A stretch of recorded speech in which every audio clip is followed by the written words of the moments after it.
Assalamu alaikum everyone. Welcome to CMA Chronicles.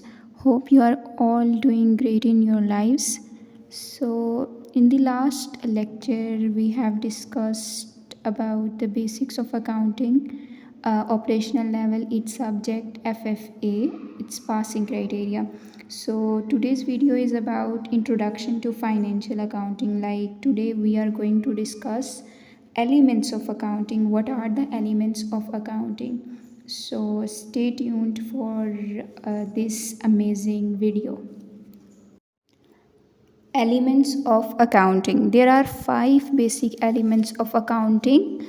Number one is asset, liability, capital, expense, revenue, and income. So these are the 5 elements of accounting. And how can we memorize these? Like a short word, a short trick. It's ALCER.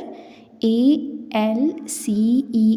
A stands for asset, L stands for liability, C stands for capital, and E stands for expense, R stands for revenue or income. So these are the 5 basic elements of accounting. Let's discuss these one by one.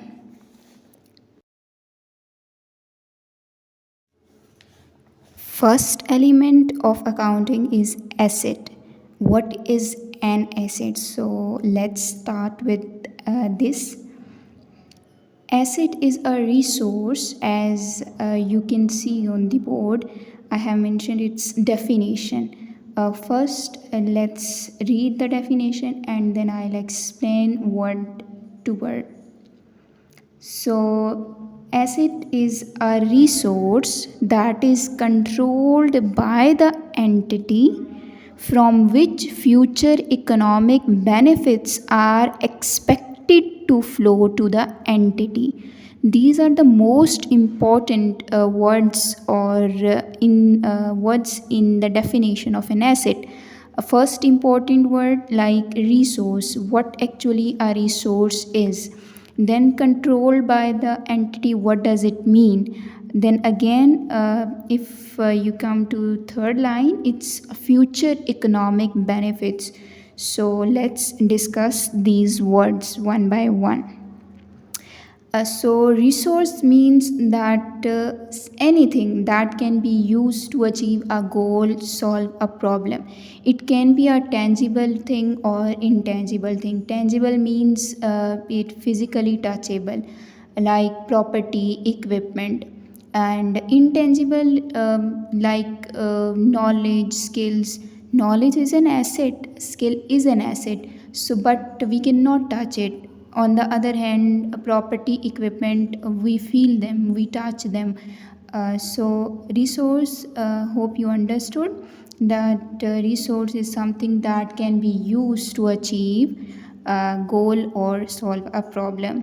Next is controlled by the entity. Controlled by the entity means that there is a that brings value to you and your business directly or indirectly. It's in your control.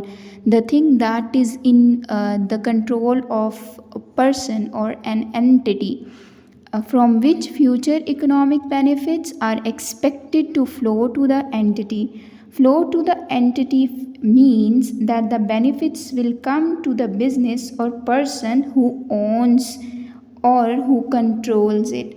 Like किसके पास benefits आएंगे, कौन उस business से फ़ायदा उठाएगा जिसके control में कोई भी चीज़ होगी.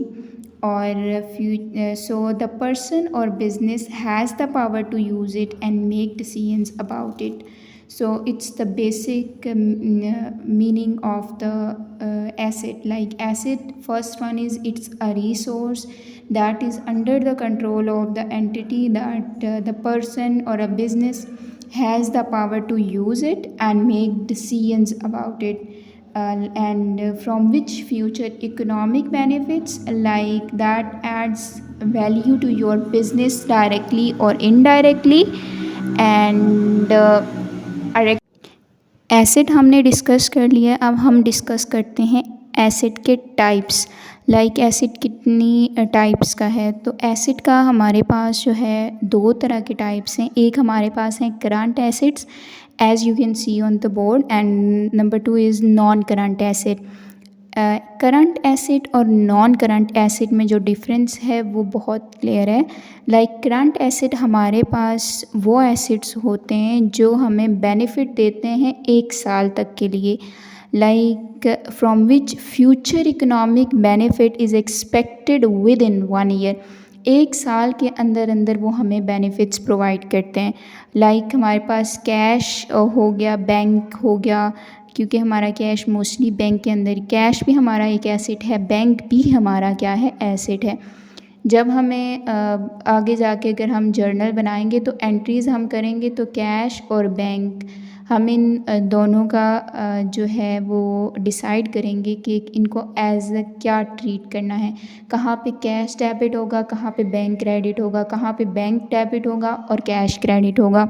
नंबर 2 एग्ज़ाम्पल इसकी है अकाउंट रिसीवेबल्स। अकाउंट रिसीवेबल्स भी हम जो रिसीव करते हैं या हमें अपने किसी भी क्रेडिटर से जो लेने होते हैं, हम क्या करते हैं 1 साल के अंदर अंदर वो क्लियर करवा देते हैं।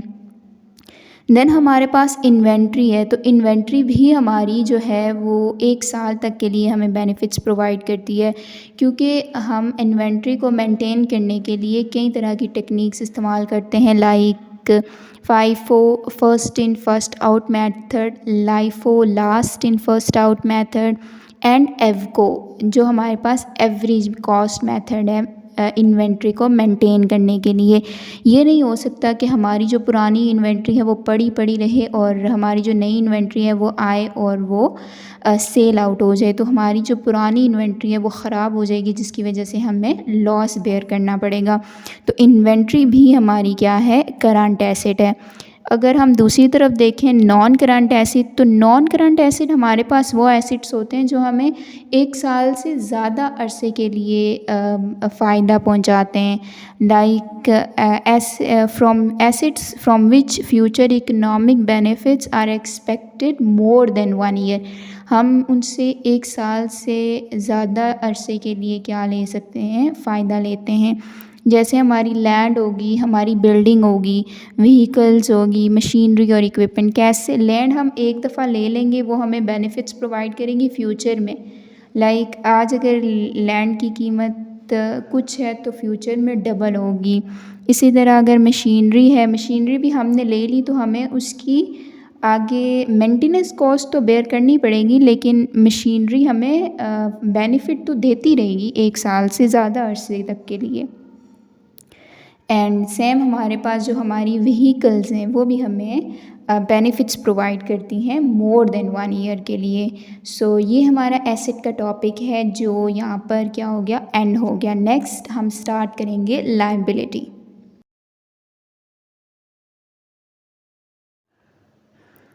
नेक्स्ट हमारे पास है liability. So let's discuss liability in detail.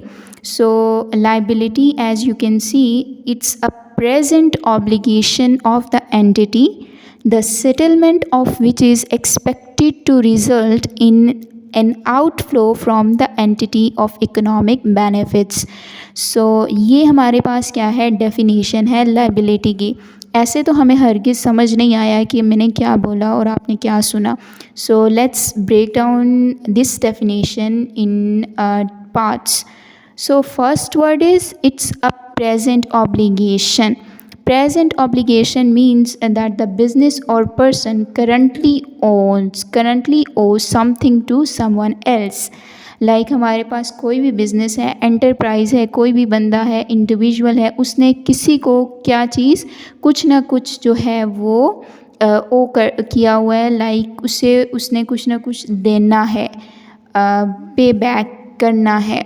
The settlement का मतलब होता है पेइंग ऑफ, यानी कि देना, of which is expected to result in an outflow from the entity of economic benefits. अब मोस्ट इम्पॉर्टेंट क्या है, outflow from the entity of economic benefits. Outflow means that the business और person will have to give up something of value, like business ने या individual ने क्या करना है, किसी ना किसी चीज़ को क्या जो भी चीज़ क्या रखती हो, मोनेटरी वर्थ रखती हो, उसको उस पे गिव अप करना है, दूसरे बंदे को देनी है, ताकि वो क्या कर सके, अपनी लाइबिलिटी को सेटल कर सके। जैसे कि हमारे पास है मनी की फॉर्म में हम उसको रिटर्न, पैसों की फॉर्म में हम अपनी लाइबिलिटी क्लियर करवा सकते हैं, गुड्स की फॉर्म में हम रिटर्न करवा सकते हैं, एंड सर्विसेज के ज़रिए से भी हम क्या कर सकते हैं, अपनी लाइबिलिटी सेटल कर सकते हैं। फॉर एग्ज़ाम्पल एक बिज़नेस है, उसने अपनी गुड्स जो हैं वो परचेज़ किए हैं क्रेडिट पे। अब जो गुड्स हैं उनकी जो प्राइस है वो उसकी क्या है, लाइबिलिटी है। उसने प्राइस जो है वो अपने सप्लायर को देनी है सेटल करके, ताकि वो अपनी लाइबिलिटी को क्या कर सके, ख़त्म कर सके। तो business purchases goods on credit, तो गुड्स ऑन क्रेडिट हमारे पास उसके लिए क्या है, लाइबिलिटी हैं। So hope you understand the definition of liability. Now as assets, liability also has two types, like liability also exists in two types, current liabilities and non-current liabilities. Current liabilities same as assets, like obligations owed, like obligations to be paid by an enterprise और an individual with in 1 year. वो liabilities जो हमने अपने जो है किसी भी supplier को या किसी भी बंदे को रिटर्न बैक करनी है, पेड करनी है विद इन 1 ईयर, उनको हम क्या कहेंगे, करंट लाइबिलिटीज़। फॉर एग्ज़ाम्पल हमारे पास अकाउंट्स पेएबल हैं। सेम जैसे मैंने बताया कि अगर हमने गुड्स क्रेडिट पे ले ली तो गुड्स तो हमारे पास आ गई, वो हमारा एसेट हो गया, लेकिन हमने क्रेडिट क्या करना है, अकाउंट्स पेएबल, हमने उनको क्या करनी है, उसकी पेमेंट भी करनी है। सो अकाउंट्स पेएबल हो गए हमारे पास, नोट्स पेएबल हमारे पास हो गए, बिल्स पेएबल हो गए। तो ये सब हमारी क्या हैं, लाइबिलिटीज़ हैं, करंट लाइबिलिटीज़, जिनको हम 1 साल के अंदर अंदर क्या कर देंगे, सेटल डाउन कर देंगे, पेड कर देंगे। ऑन द अदर हैंड अगर हम दूसरी तरफ देखें तो हमारे पास हैं non current liabilities. Non current liabilities obligations owed to be paid by an enterprise or individual after 1 year, यानी कि कुछ लाइबिलिटीज़ होती हैं जो हम 1 साल के अंदर अंदर पे बैक नहीं कर सकते, तो वो लाइबिलिटीज़ जो हम 1 साल के बाद पे करते हैं या जो हमें टाइम लगता है मोर देन 1 ईयर उनको पे बैक करने का, तो उनको हम क्या कहेंगे, non current liabilities. For example non current loan होते हैं हमारे पास, लॉन्ग टर्म लोन हो गए, बॉन्ड्स हो गए, और तो ये हमारे पास किसकी लाइबिलिटी एग्ज़ाम्पल्स हैं, नॉन करंट लाइबिलिटीज़ की। सो ये थी हमारे पास लाइबिलिटी की डेफिनेशन और उसके टाइप्स।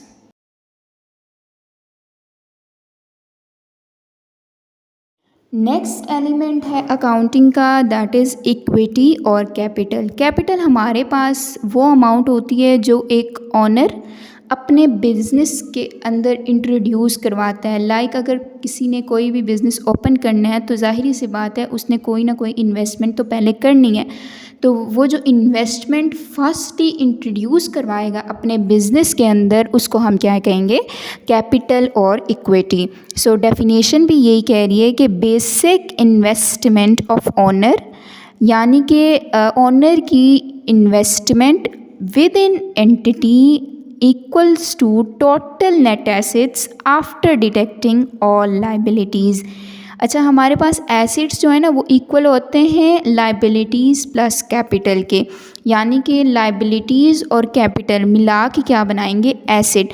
तो यहाँ पे यही बात हो रही है कि जो हमारे पास टोटल नेट एसेट्स हैं ऑनर के, वो क्या होंगे, इक्वल्स होंगे किसके, लाइबिलिटी ऑनर्स इन्वेस्टमेंट के और प्रॉफिट और लॉसेस के। अगर हमारे पास फॉर एग्ज़ाम्पल एक बिज़नेस है जिसके अंदर क्या है, टोटल एसेट है 100,000, लाइबिलिटीज़ है 50,000। नेट एसेट कैसे हमारे पास मालूम होगा, जब हम टोटल एसेट्स में से टोटल लाइबिलिटीज़ को माइनस करेंगे। लाइक 100,000 में से अगर हम 50,000 माइनस करेंगे तो हमारे पास नेट एसेट क्या आ जाएगा, 50,000। ये हमारे पास एक बात होगी कि हमारे पास नेट एसेट्स कितने आ गए, 50,000। अब दूसरी तरफ हम देखते हैं owners investment. Let's suppose owner ने इन्वेस्ट किया है 30,000 और उसने 30,000 इन्वेस्ट करके जो प्रॉफिट हासिल किया है वो 20,000 का है।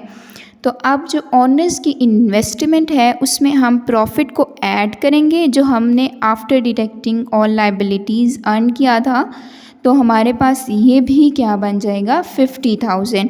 सो नेट एसेट्स हमारे पास किसके इक्वल होंगे, नेट एसेट्स हमारे पास इक्वल होंगे liability deducting all liabilities plus investment.